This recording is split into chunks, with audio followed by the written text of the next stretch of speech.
Okay super கலங்க sir.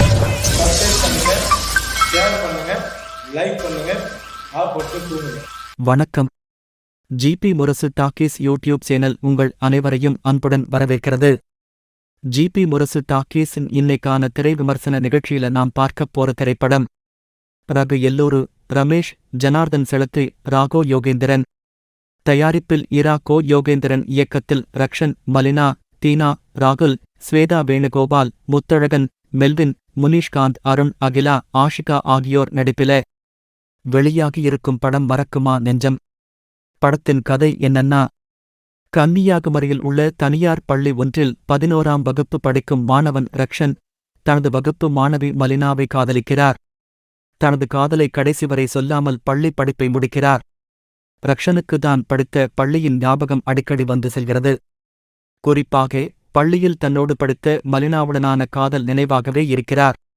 இந்த நிலையில் அந்த பள்ளிக்கு எதிராக தொடரப்பட்ட வழக்கு ஒன்றில் 2008ஆம் ஆண்டு அந்த பள்ளியில் 12ஆம் வகுப்பு தேர்ச்சி பெற்றவர்களின் தேர்ச்சி செல்லாது என்றும், அப்போது தேர்வு எழுதிய மாணவர்கள் தற்போது மீண்டும் 12ஆம் வகுப்பு தேர்வு எழுதி தேர்ச்சி பெற வேண்டும் என்றும் நீதிமன்றம் தீர்ப்பளிக்கிறது.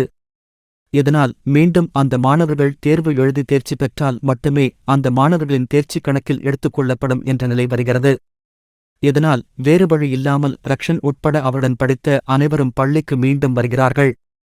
பள்ளிக்கு செல்லும் ரக்ஷன் இந்த முறை எப்படியாவது தனது காதலை மலினாவிடம் சொல்லிவிட வேண்டுமென்று நினைக்கிறார். இறுதியில் ரக்ஷன் தனது காதலை மலினாவிடம் சொன்னாரா இல்லையா என்பதே மறக்குமா நெஞ்சம் படத்தின் மீதி கதை. பள்ளியில் படிக்கும் காலங்களில் வரும் காதல் என இன்னும் எத்தனை படங்களில்தான் காட்டுவார்களோ. இப்படியான படங்களைப் பார்க்கும் அந்த வயது மாணவியருக்கு படிக்க வேண்டிய வயதில் படிக்காமல் காதலித்து பார்க்கலாமே என்ற ஆசை வராதா? வருடத்திற்கு ஓரிரு படங்கள் இப்படி வந்து போகிறது.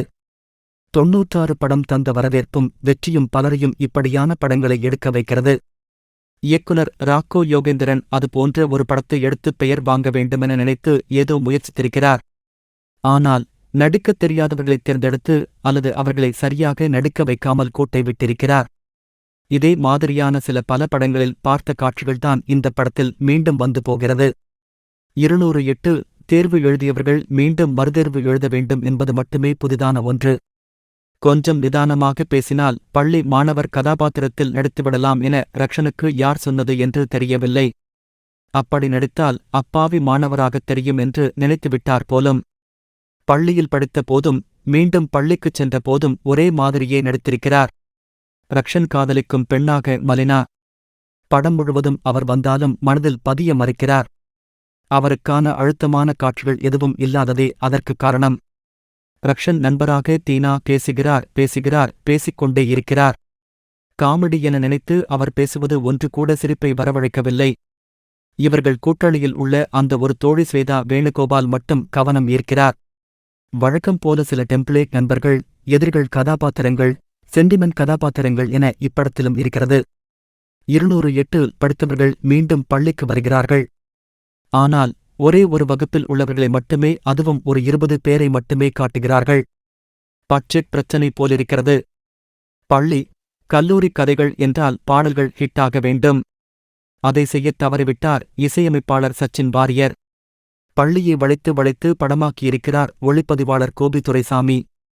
பள்ளி நண்பர்கள், உடன்படிப்பவர்களுடன் காதல் என்ற அரைத்த மாவை தமிழ் சினிமா எப்போது நிறுத்தப் போகிறதோ? மொத்தத்தில் மறக்குமா நெஞ்சம் மெமரி லாஸ். மீண்டும் அடுத்து ஒரு வீடியோவில் சந்திப்போம். நன்றி, வணக்கம்.